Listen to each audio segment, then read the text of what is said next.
जय जय रघुवीर समर्थ. श्लोक क्रमांक 9.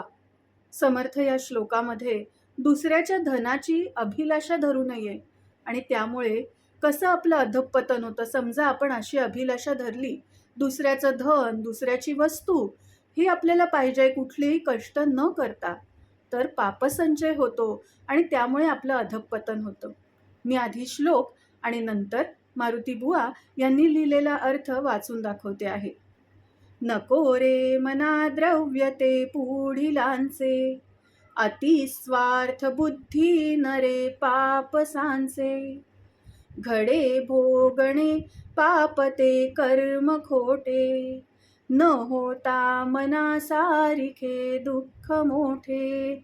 श्रीराम.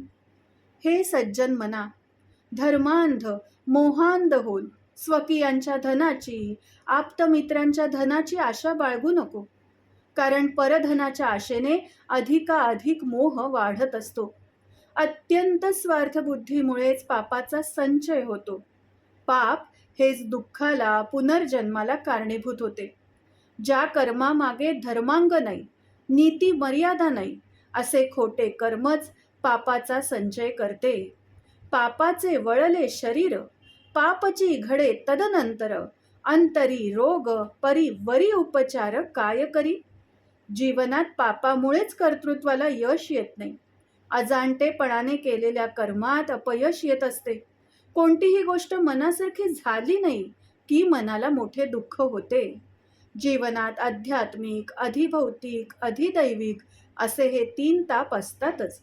पण आध्यात्मिक ताप हा मानसिक क्लेश, दुःख वाढवणारा मनस्ताप आहे.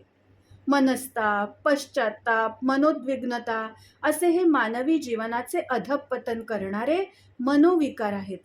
पहा, ही अनेक जन्मातील चुकीच्या कर्माला आलेली आंबट, तुरट, खारट फळेच जाणावीत. जय जय रघुवीर समर्थ.